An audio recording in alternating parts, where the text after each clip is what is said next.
Excuse me. All right, all you incredible speakers out there, it feels good to be done, right? I don't know anything about that. All right, so when I read through the speaker invitation details, I just couldn't get past the words TED Talk. My mind had manifested the idea that I was actually going to deliver a TED Talk, and I was both ecstatic for the opportunity and frightened by its magnitude. So I did the best thing that you would do to take baby steps to prepare for such a fantasy. I searched the most popular talks of all time, which is great if you set really high unrealistic expectations for yourself. Now combine that with being a procrastinator and an introvert, and congratulations, you just did the worst thing possible. Now for all you TED Talk fans out there, I've embedded several references and tributes to the talks within this 25 most popular playlist for all of you to go back on this recording and find, sort of like a TED Talk scavenger hunt. But I'm taking this opportunity to share my story.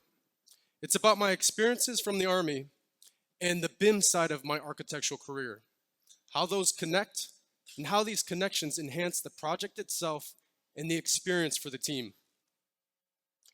My name is Ronald Joseph Weber Jr., and you all guessed correctly. I'm a third-generation German American. Looks aren't everything, believe me.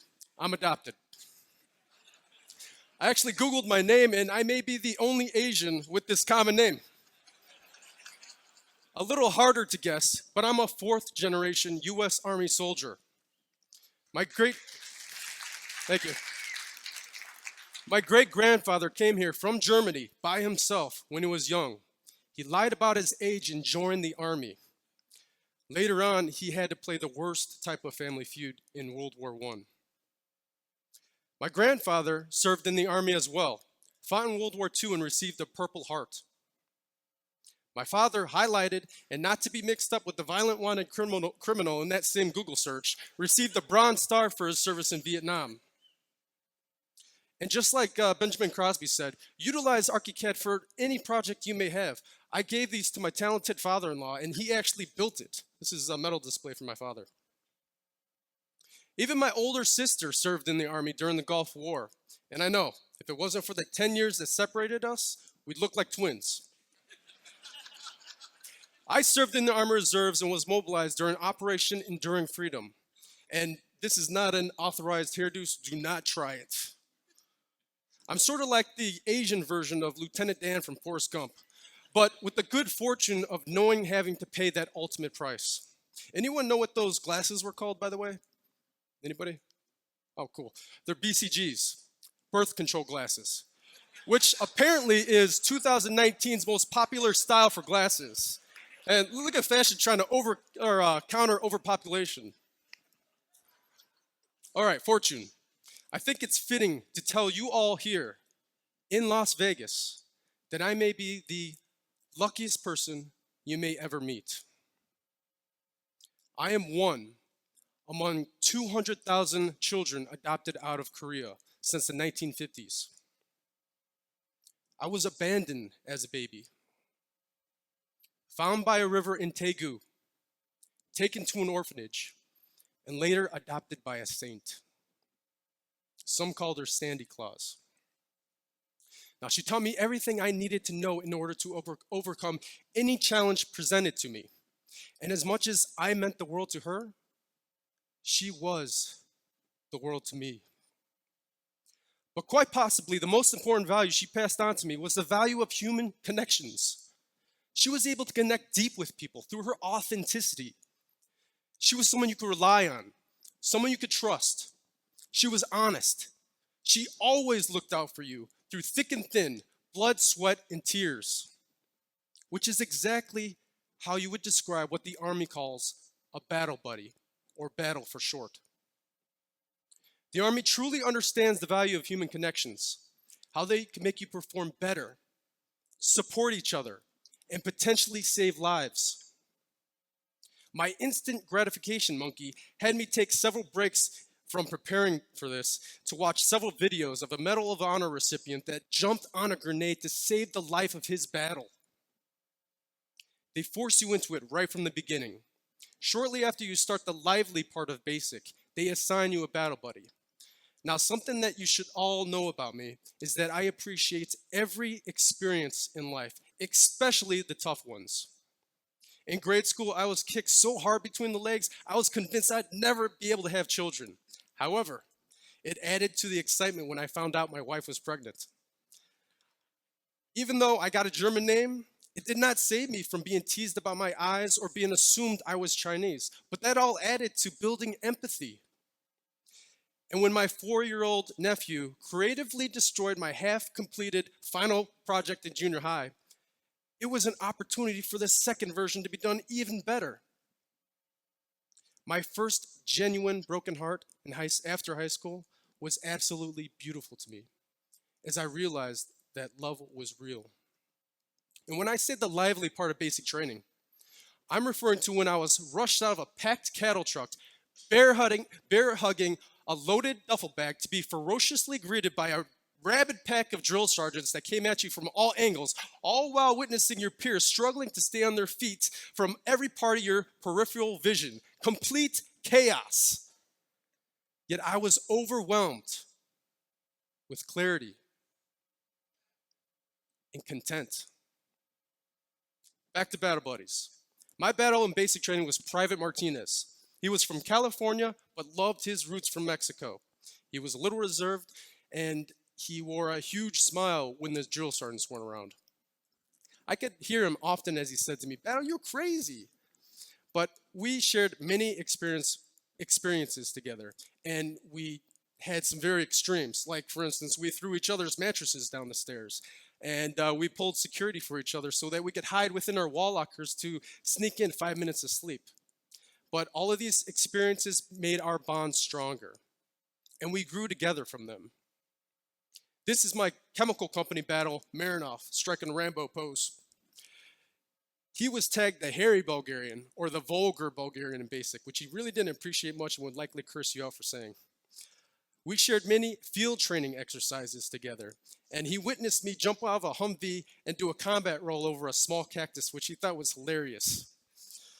Our bond made us look out for each other, operate better, get through the tough times together, and he remains a pleasant constant in my life today. I've had several unforgettable battle buddies while in the Army, bonds that will be forever. So I just managed to talk for about, 10 minutes, with only one slight mention of ARCHICAD at a GRAPHISOFT conference, and I haven't been yanked off the stage, so things are going pretty well for me right now. But I'd like to get on with how this applies to my profession as an architect and how BIM plays a role in it all. But let me caution you all by saying that this is just a single story of an architect, my story. And hopefully you will add it to your other accounts to formulate a more well-rounded view. I could confidently say that without ARCHICAD, I would not be here with you all today, and not for the obvious reasons, but because it was the means and methods of how I got to be an influential part of a team of a high-profile 60-story, 698 apartment unit high-rise at an incredible riverfront site in the great Midwest city of Chicago, Wolf Point East, which is currently under construction. Fortunately for me, ARCHICAD was my first drafting software out of school 13 years ago. I was floored by the design-focused features, tools, and organizational structure. My firm was underutilizing the full potential of this amazing software that predated that other BIM software by 13 years. We were drafting 2D, even using transparent fills to show shadows on our colored elevations, not even using the automatic door and window schedule. However, my boss was awesome on many levels. He allowed me complete autonomy with the software. I learned how to do things that it didn't even know how to do. I BIM'd out this 4-story condo building and used the videos to the intro to our website. Sadly, it was one of the many firms that went out of business during the Great Recession in 2008. Yet again, by good fortune, I was hired shortly after at an architectural firm that was extremely busy with commercial projects. The position was posted on a Friday, and by Sunday, there was 300 applicants, and somehow I was lucky enough to be the one to accept that one position. My second firm was as 2D as it gets, drawing 2 lines to make a wall. Every different drawing type was its separate file that was referenced into another completely separate layout file. They made it work because, for one, that was the limits of the software, and two, they wouldn't imagine how BIM can make their lives better. I felt untapped and underutilized, and I knew I had so much more to give. Due to a series of fortunate events, indirectly due to JoJo, and directly due to my past proficiency with ARCHICAD, I was hired at an architecture firm downtown in Chicago at Pappageorge Haymes Partners. Now, their use of BIM was similar to the first firm that I worked with, so I was back at it again, utilizing more features on my own, more automations, modeling as much as possible to as many projects as possible. In this 2012 adaptable reuse hospital conversion to apartments, I used the renovation filter for graphic overrides and the internal rendering engine to do this building perspective. But the coolest addition that I implemented was the use of the zone tool to completely automate the building data sheet. This is the beauty of BIM, people. This is saving time. In 2013, I BIMmed out this elementary school addition to an existing early education center. Again, I utilized the renovation filter and rendering engine, but this time I focused efforts on building elevations and the structure, the steel structure. Check out the custom complex profiles of the different corrugated metal panels. Drawing 2D transparent fills for shadows is history. These are all automatic and beautifully describe what is going on with the design depth iterations of the building facade. The morph tool was used for the window metal surrounds. Check out the windows. It's a little hard to see, but the diagonal dashes used for the glass hatch are all automatic. I even tweaked the settings in the elevation so that at a certain distance, the color was black and white to distinguish it from the foreground. But the funnest part was the clash detection and conflict resolution with the different systems, identifying the problems and finding solutions prior to construction. Then finally, in 2015, fortune came my way in the form of interviewing along with my team for Wolf Point East as the BIM manager, which BIM was a contractual requirement by Heinz.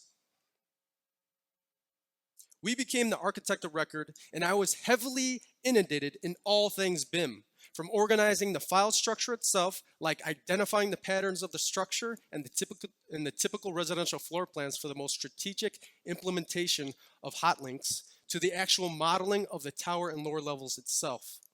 However, my role and responsibilities far outreached BIM. I took lead on file management, correspondence, coordination, assisted in all of the weekly owner and design team meetings, and was responsible for all of the issued sets of drawings which we made every single deadline. I gave everything I had to my team, my wholehearted self, my best. I gave up sleep, family time, friend time, and I maintained this high, intense level of commitment for 8 months through concept design, schematic design, and halfway through design development before I received the most rewarding part of this project. Georgi Todorov. He became our full-time Wolf Point East BIM manager and my BIM Battle Buddy. Together, we communicated seamlessly, moved progress forward at lightning speeds, and we even predicted each other's actions. I could confidently rely on him and trust his deliverables. We looked out for each other, and he gave me his best performances.